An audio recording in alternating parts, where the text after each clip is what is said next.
Hey guys, in today's video, I bring the moving story of a nurse who, after a serious car accident, crossed the line between life and death, met Jesus, and received a shocking revelation about the dead and the purpose of life. What she saw will leave you speechless, so leave your like, subscribe to the channel, and activate the bell so you don't miss any content like this. Get ready for a story that will transform your view of eternity. It was a night like any other, but at the same time, it wasn't. The work shift at the pediatric hospital had been long and tiring. As a nurse, it was my routine to take care of children, try to alleviate pain and suffering, always with a smile.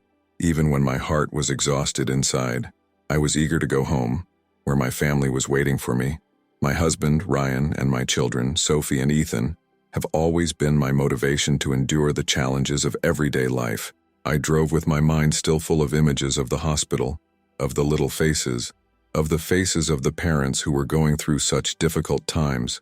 The street was quiet, the streetlights were soft, and the road seemed peaceful. But suddenly I heard a deafening noise.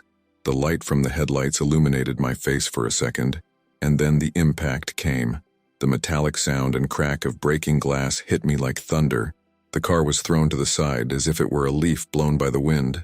I felt intense pain, and before I could process what was happening, everything went black. The silence was absolute. I didn't feel the weight of my body, nor the pain, nor the panic. I was beside myself, floating. I felt a feeling of weightlessness, as if I was being pulled away from the accident to a distant place. And it was in that moment that I realized something I had never experienced before. Peace. A deep, immense, and complete peace.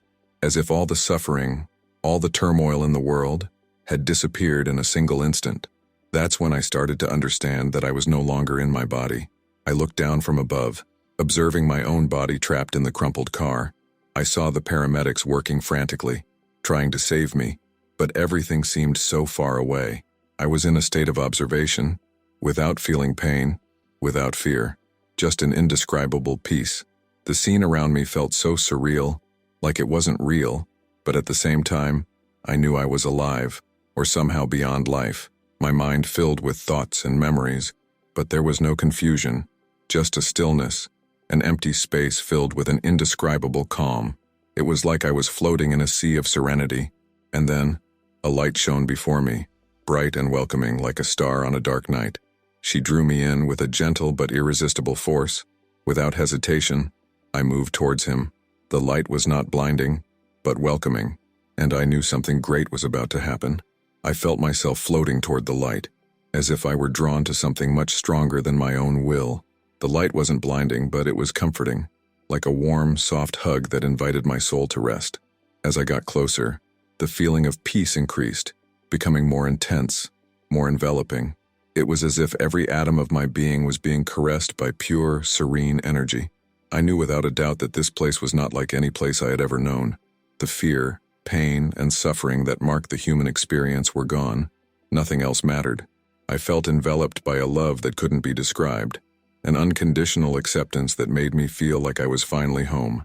Everything seemed simple and perfect, without the complexity of earthly concerns. I took in the scene around me, still aware that the accident, the chaos, was happening around me. But now, from where he stood, it all seemed insignificant. I saw myself observing my physical body, trapped in the wreckage, the paramedics in action, but everything seemed like a distant play.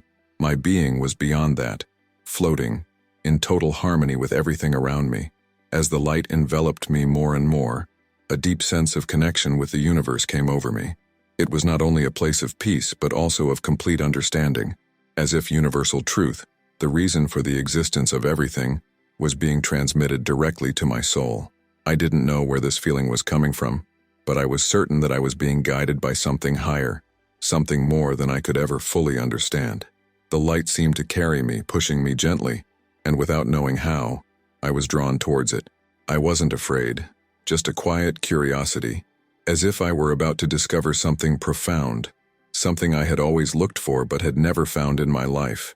And then, as I got even closer, the light began to expand, transforming into a living presence. A figure formed before me, and its glow was no longer a simple light. He had a form, a presence. It was him. I knew right away. He was there, waiting for me. There was no doubt. He looked at me with eyes that reflected infinite peace. "Fear not," he said, his voice soft but full of authority. It was as if every word was charged with a deep, unchanging truth. The serenity that emanated from his presence immediately calmed me. There was no need for explanations or empty words. His look told me everything I needed to know. "You're safe," he told me, once again, with that welcoming smile, like a loving father welcoming his daughter. And somehow, I knew it was true. I didn't need to worry anymore. The fear that once dominated my life was gone. I was safe, at home, with him. I was there, enveloped in his light, as if the air itself was made of love and peace. And yet there was something more, something deeper. Jesus approached me with grace and calm that I had never experienced before. His presence was not that of a distant being, but of someone who had always been by my side, patiently waiting for this moment. He looked at me tenderly, and there was an unshakable peace in his eyes. "Make yourself comfortable here," he said in a soft voice, as if inviting me to a home where I would finally find rest. "There is no rush. There is no more suffering." His words were not just heard, but felt in every fiber of my being. I knew he was there to guide me, but there was no pressure. Everything seemed natural, as if it were already part of me, as if I had always belonged there. Who am I, to be here? I wondered silently. I felt a deep humility. I wasn't perfect. I made mistakes, and my life was full of failures. But he accepted me anyway. No judgment, no censorship. "It doesn't matter," he said with a comforting smile, almost as if he knew the weight of my soul but didn't reject me for it. "You are loved, always have been, and always will be." I wanted to ask so many things. I wanted to know how the world worked beyond life. I wanted to understand why there was so much pain, so much suffering, in a world full of beings so full of love, like him. But before I could formulate a word, he took a step forward and said, "I have something to show you." He extended his hand, and I, without hesitation, accepted it. He didn't guide me in a hurry. There was no rush. There was no need to rush, like in the busy life I was leaving behind. The weather here felt different. The pace was slower, gentler. He led me down a path covered in light, and soon we arrived at a large door. When he opened it, a completely new world revealed itself before me. It was a city, but not like any city I knew. It was the New Jerusalem. I stared, mouth agape, at the sight before me. The streets were not made of concrete or asphalt. They were made of pure gold, but the gold didn't shine as dazzlingly as I imagined. It was soft, translucent, with a light that seemed to come from within, illuminating everything around it. The city walls were made of precious stones, with colors I had never seen before. Everything was perfect, vibrating in a harmony I could never imagine. The people I saw there were in no hurry. They walked calmly, smiling at each other, in peace. There was no excitement, no competition. Everyone seemed immersed in a deep peace, as if they were in communion with each other, without any shadow of judgment. I wanted to ask everything that was on my mind, but words seemed unnecessary. I was being guided by something much more powerful than any question or doubt. Jesus was still by my side, but he didn't need to speak. His presence was the answer to all questions. I felt at that moment that everything I needed to know was already there, within me, and that love and peace were the answers to everything. He took me along a winding path to the city center, where I saw a large square, surrounded by trees and flowers that gave off a sweet, welcoming scent. The city was illuminated by a light that did not come from external sources, but seemed to emanate from everything around it. It was a light that filled everything, a pure and divine light, without any shadow. I was in a place beyond understanding, and for the first time in my life, I felt completely at peace. "Come, this is the New Jerusalem," he said with a calm smile. "This is the place where you will be one day, when your mission here on earth is fulfilled. It is the place of peace, love, and eternal learning." I could only nod, feeling immense gratitude and a peace that invaded my soul. As Jesus led me through that heavenly city, I realized that the landscape around us was like nothing I had ever seen on earth. Every step we took seemed to flow smoothly and calmly, without rushing. Everything was so serene, as if time itself had slowed down. And in that place, what was important was not speed, but the presence of each moment. I felt the pressure of all my worries and tensions lifting, and I allowed myself to be completely absorbed by that peace. We passed through lush gardens, where flowers in impossible colors sprouted from every corner, and trees with golden leaves stood like pillars of a temple. The breeze that passed by us was gentle, but carried with a sweet fragrance, as if nature itself was in harmony with the divine. The air was charged with a vibrant energy, but at the same time, extremely calming, as if each breath was a renewal. The city that stretched out in front of us was indescribable. The streets of gold did not shine aggressively, but emitted a soft, almost magical light, as if the very essence of life was imbued within them. There were pearly gates that automatically opened as we passed, as if recognizing our presence. Every building, every structure, seemed to be made of celestial materials, precious stones that shimmered subtly, but at the same time were solid, imposing, stable. Most impressive, however, was the palace that stood in front of us. It was not a palace like the ones we saw on Earth, with fine human architecture. This palace emanated a welcoming aura, like a house you always wanted to live in, where you felt completely welcome, and every room was in perfect harmony with your being. It was grand, but of a grandeur that did not cause fear. It was a great home, where love and peace overflowed from every corner. Jesus led me to the city center and we approached the Father's house. The surrounding atmosphere was peaceful, and the gentle sound of heavenly music seemed to come from all around, but there was no visible source. Musical notes floated in the air, as if they were made of light, and I realized that we didn't need words to communicate, and because there was something deeper, something more universal, that connected us all. "This is the place where you will find true peace," Jesus said, indicating the palace. "Here, everything is revealed in its true essence. Here you will understand the reason for everything. Suffering, difficulties, joys, everything has a purpose." He led me to a large door, made of a translucent stone that glowed with the soft light of the sky, and the door opened before us without him needing to touch it. Inside, I found a welcoming environment, but at the same time, completely different from anything I had ever experienced. The walls seemed to be made of a material that could not be described, a mixture of light and substance that changed with my perception. It was a place with the feeling of being made for me, such a personal space, as if my soul had been reflected in the walls. Everything around me seemed to remind me of the good deeds in my life, the prayers I said, the love I shared. I felt like this place reflected not just who I am, but who I was always destined to be. There were books arranged on the shelves, some of which I recognized from my earthly life. Others were new, but all were imbued with divine wisdom.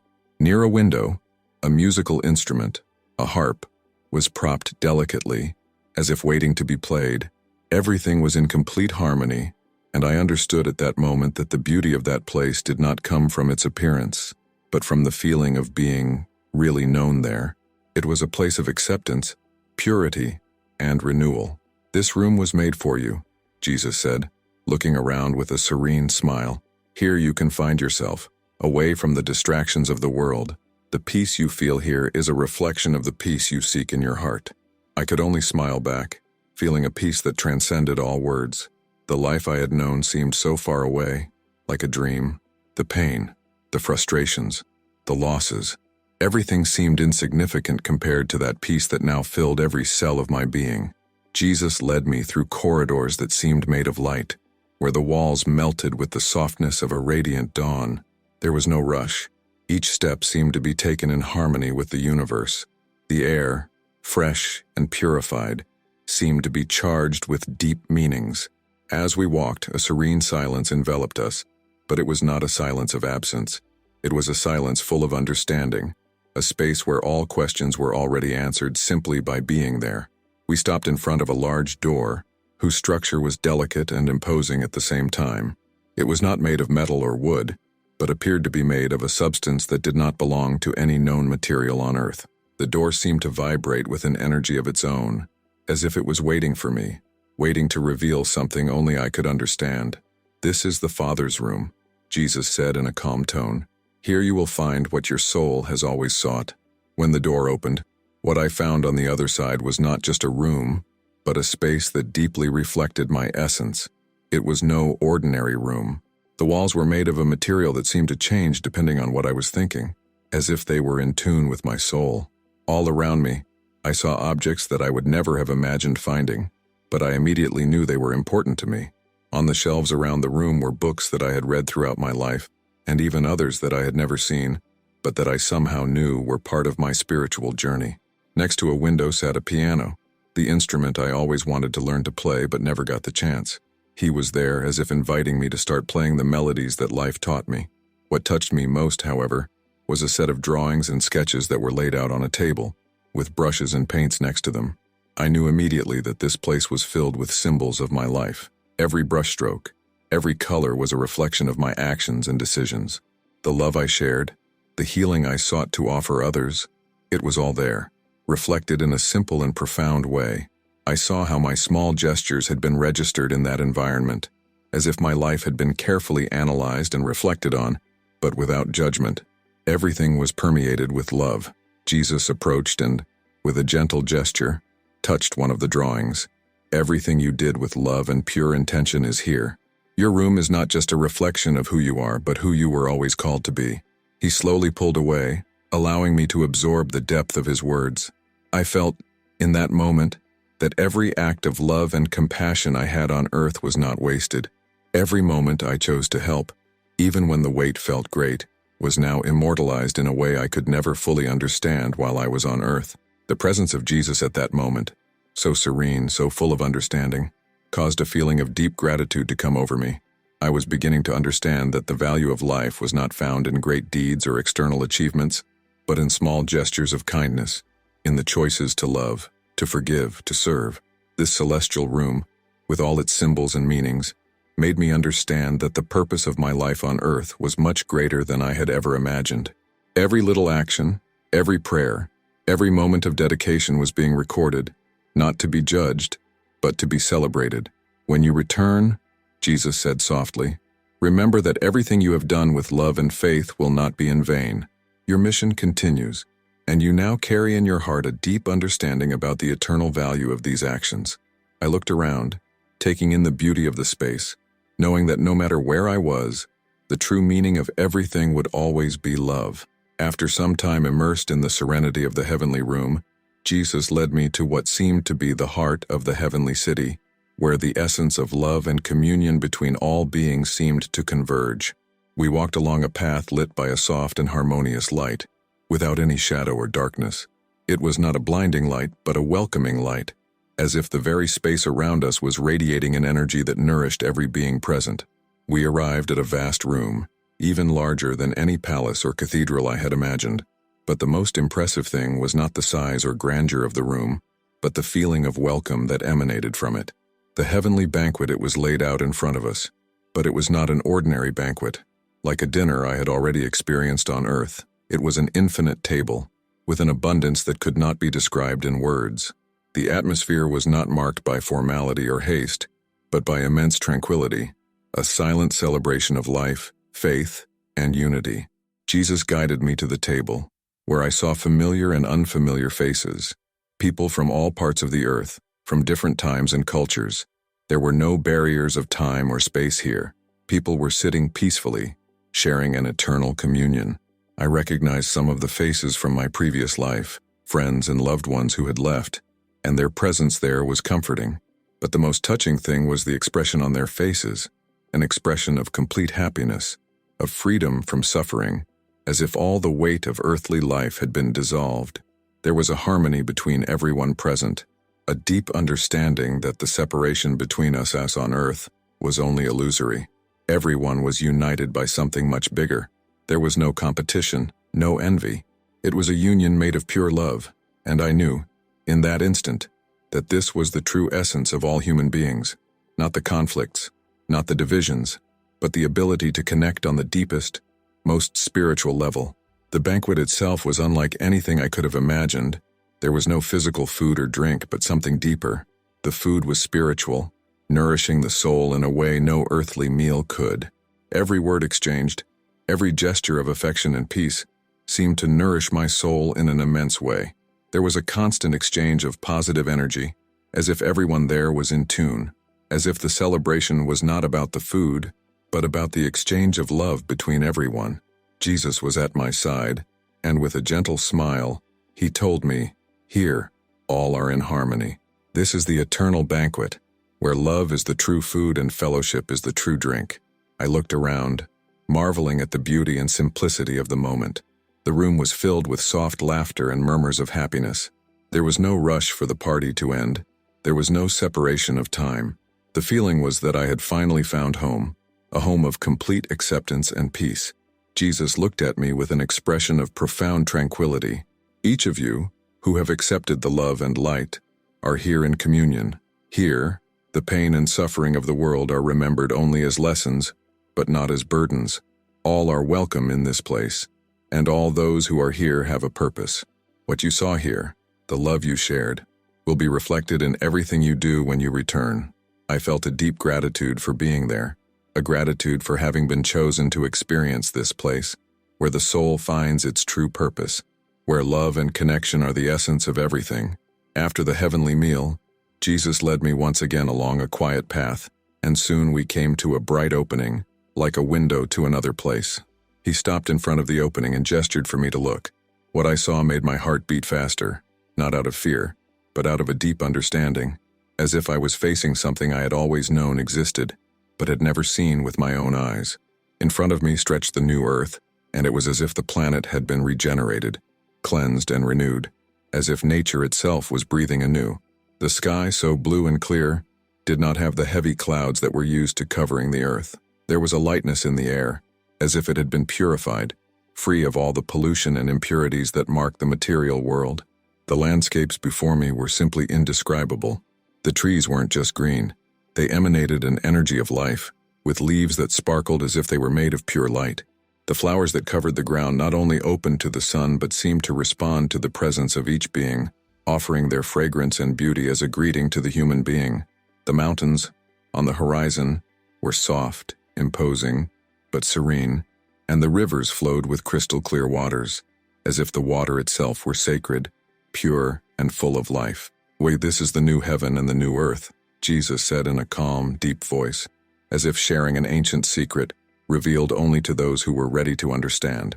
"Here, there is no suffering, there is no hunger, nor thirst, nor pain.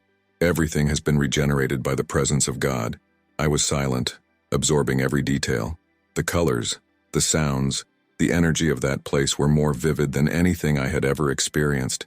There was not a single element that was not perfect in its harmony with the whole. Everything there, from the simplest leaf to the grandest mountains, was in a perfect dance of existence. I felt that the earth, as a living being, was in direct union with the Creator. "It is not just a place of peace," Jesus continued. "It's a place of continuous growth. Here, everyone has the opportunity to learn, to evolve, to grow in love and wisdom. What you see now is not the end, but the beginning. Eternity is not static. It is a place where love never stops expanding." Jesus showed me even deeper scenes. I saw animals living together without fear, without violence, with harmony among all creatures. The lions walked alongside the lambs, and birds of indescribable colors flew around, without there being the slightest sign of predators or game. Human beings interacted with animals, with nature, in a way I never imagined possible. There was no hierarchy of fear or aggression between species. Everyone lived in a unity of mutual respect. "In this place," Jesus said, "there is no separation. All beings are equal in the eyes of God, and this harmony, this balance, that is what must be restored on your earth. God's love is the force that sustains everything here." I realized that this new earth was not just a distant utopia, but a possibility for the future of humanity. And it wasn't just a physical place, but a state of being. The sky and others earth. They were not separate, as we often imagine, but intertwined in an eternal dance of life, where everything had its place. Jesus took me to a small hill, and from there I could see the entire vastness of that regenerated earth. I sat in silence, taking in the indescribable beauty, and for a moment I felt like I never wanted to leave that place. But then, with a lightness in my heart, I knew that my life's mission was not yet over. I had something to take back. "This earth is not just for those who come here, Ate," he said. "It is also for those who are willing to create paradise within themselves. Love, peace, harmony. It all begins with the actions of those who seek true connection with God." I felt a powerful energy pulsing through me, as if the very divine love was being planted in my soul, ready to bloom again. After we walked away from the stunning view of the new earth, Jesus led me to a more private, peaceful place, almost like a sanctuary. There were no physical walls, but the environment seemed to have a spiritual quality, as if it were made of prayers and intentions. The air was permeated with an energy that vibrated in perfect tune with my surroundings. It was as if the atmosphere itself was filled with divine love. Jesus led me to a large hall that seemed to be made of light and music. As we entered, I noticed several golden cups arranged on large tables, and in each of them, something that caught my attention immediately. Inside each cup, there was a soft flame that pulsed with its own light. Curious, I asked Jesus what those cups were. "These are the prayers of human beings," he replied with a serene smile. "Each prayer made with faith and true intention is kept here, in golden cups. Each one is heard and answered, even if it is not in the way people expect. What matters is not the answer, but the connection that is made create."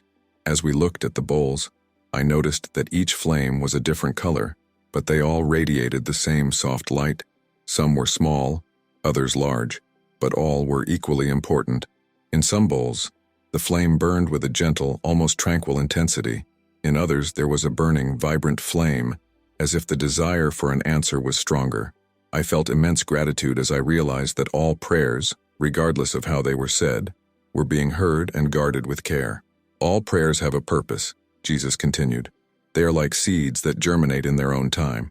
Sometimes the answers are not immediate or obvious, but the truth is that all prayers are being shaped and worked on in ways that you often cannot understand while you are on earth. True prayer comes from the heart, from the sincere desire for connection with God." I looked at him, taking in his words, and felt a deep understanding dawn within me. I had never seen prayer this way. For me on earth, praying always felt like asking for something, a healing, a blessing, a change in my life. But here, in this place, I understood that prayer was more than a request. It was a way to connect with the divine, to open the heart to the love and wisdom that God offers, and that connection was the real answer. "But what about stocks?" I asked. "How do our actions connect with prayers?" Jesus looked at me with a deep and patient look. "Prayers are a means of uniting your will with God, but actions are the true reflection of this union. Every act of kindness, of love, of faith is a prayer in itself. Every time you act with compassion and love, you are manifesting God's will on earth. Your actions are a reflection of what you carry within yourself." I began to understand that prayers were not just words said in times of need, but that every small gesture of love, every act of service to others, was also a form of prayer. I felt a rush of humility, as if everything I had done in life had some eternal value, not because it was perfect, but because each act had been done with genuine intention. Jesus guided me to a large window that opened to infinity. "Chorikirandrin," he said, "is where your prayers become the bridge between heaven and earth. It doesn't matter how small or large your gestures are. What matters is that every act of faith and love echoes throughout the eternity, and each one has an eternal impact, even if you never see it." I looked out at the infinite space in front of me and felt that love was the force that connected everything. Everything I did, and everything I would do, was intertwined with this divine force. I understood more than ever that the true mission of my life was to be a channel of love and prayer, both in words and in actions. I knew I was approaching a pivotal moment, yet I didn't fully understand why I was being called to return. Jesus, with his unshakable peace, placed a gentle hand on my shoulder, as if preparing me for a necessary movement. He didn't say a word, but there was something in the air, a feeling that made me understand that my spiritual journey here was not over. "Your mission has not yet been accomplished," he said, but the words didn't sound like a command. They were yet another observation, a simple but profound truth. You have a purpose on earth, and your path is yet to be followed. It is not the time to leave, but to return. I wanted to question. I wanted to ask for more time in that wonderful place, where peace was constant, and where I finally felt like everything made sense. But I knew, deep in my heart, that he was right. My journey was not over. The pain, the challenges, everything I had experienced on earth had not been in vain, but was part of a greater mission. I know you felt the love, the peace, and the truth here. Now you must share it. Take what you learned back. The mission you have is not for you alone. It is for all those who need to hear this true, he told me. He reached out his hand, and it was at that moment that something profound happened. I felt like I was being pulled back, like an invisible force was pulling me into my physical body. The light around me began to dim, but the peace within me remained, even as the feeling of lightness was replaced by a physical heaviness. The next moment was a whirlwind of sensations. The pain came suddenly, but it was no longer a fear-filled pain like before. It was a pain that connected me to my body, that brought me back to life. I knew I had returned, but at the same time, I still carried that peace I experienced in heaven. When I opened my eyes, the light from the hospital room momentarily blinded me. I heard the sounds of machines, the murmurs of doctors, the distant sound of conversation, but the most shocking thing was the feeling of being back. I was in my body, feeling the weight of my legs, my arms, the weight of the pain that now enveloped me. I knew I had been beside myself for days, but time seemed irrelevant. The most important thing was that I was back. Ryan was next to me, his face marked with a mix of worry and relief. When his eyes met mine, I could see relief spread across his face. He took my hand, squeezing it tightly, but didn't say anything for a few seconds. The silence between us felt so charged with meaning, as if he knew that something inside me had changed, that I had returned with a mission. "You're back," he said finally, his voice cracking but with a glimmer of hope. I smiled, and it was one of those smiles that only those who know pain and loss can offer. A smile of gratitude for being back, but also a smile of renewal. I knew my life had taken a new direction. Something had changed inside me, something much deeper than any words could express. I looked at my children, Sophie and Ethan, who stood next to Ryan, their eyes still swollen from crying but now filled with a joy that couldn't be contained. I knew that while I was away they had suffered, but now, seeing their faces lit up with relief, I knew there was something bigger going on. The peace I brought with me was now mine to share, and I knew my mission was just that, to live with the purpose of spreading that peace, that light, that love. Jesus had given me renewed purpose. I hadn't been rescued just to survive. I had returned to live in a different way, with eternity in mind. Every act, every word, every choice now had a deeper meaning. I was here to be a witness to what I saw, a messenger of a divine love that transcends death and suffering. I was on a mission to share what I learned, that love and prayer are the forces that truly shape the world, and that life is ultimately a journey of eternal love. Time passed quickly after my recovery. I was at home with my family, but the reality I now lived was no longer the same. I felt the presence of God in everything, in every detail of my life, and this brought me constant peace, a deep understanding that nothing in this world is by chance. Every moment I lived, every challenge I faced, was now part of something bigger than I had imagined. At first, I didn't know exactly how to share what I experienced. The heavenly experience I had seemed so far removed from everyday reality. How could I explain what I saw, what I felt? How could anyone understand the depth of what I experienced, when words were not enough to describe the immensity of peace I had felt? But over time, I realized I didn't need to find perfect words. The mission was simple, really. It was about living with purpose and spread the love. And that's how I started. Not with big speeches, but with small daily acts. I started to live in a more present, more conscious way, always seeking to live with eternity in mind. In my professional life as a pediatric nurse, I began to see each child who entered my care in a different way. It wasn't just about healing their bodies, but about caring for their souls. I saw, in each one, a divine flame, and I always tried to look beyond the symptoms, looking for ways to offer more than just medical treatment, but also compassion, listening, and a presence that conveyed the peace I had experienced in heaven. In my home, with Ryan and the kids, I tried to be a reflection of the love we experience in heaven.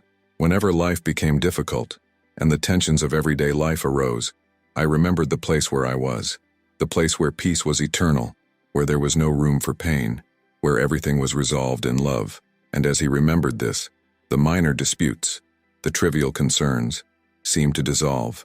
I tried to be more patient, more kind, more present. I knew my mission was not just to find peace for myself, but to create an environment where that peace could also flourish around me. However, the biggest part of my mission came from sharing my story with others. I began to share what I saw, the peace I experienced, and the insight Jesus gave me about the importance of prayer, love, and faith.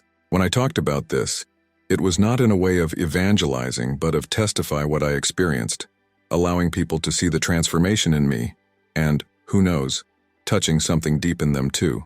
I shared with those who were in pain, with those on the margins of life, with those who, like me, once felt the weight of fear and doubt. Don't be afraid of death, I said. Death is not the end. It is just a transition, and beyond it there is an immense peace, an eternal love that awaits us. Living with this knowledge changes everything. My faith deepened every day as I understood that my mission on earth was not about seeking a material purpose, but about living a life of love, faith, and service. I understood that every moment of my life was an opportunity to reflect the light I saw in the sky. Over time, the peace I experienced began to spread, touching the lives of everyone around me.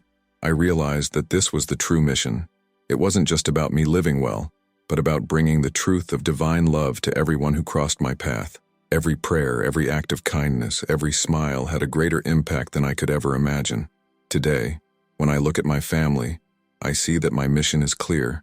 My role here is to live with purpose, to remind everyone that we are loved and that our true home is in a place where peace and love never end. And whenever life gets hard, I remember the vision of heaven, of the New Jerusalem, of the harmony of the new earth. I know that as long as there is love and faith, my purpose here is to ensure that others find that peace as well. If you liked this beautiful spiritual testimony, leave a like, comment on your impressions, subscribe to the channel, and don't forget to activate the notification bell to watch each new video and help us spread this message to a greater number of people. Until next time.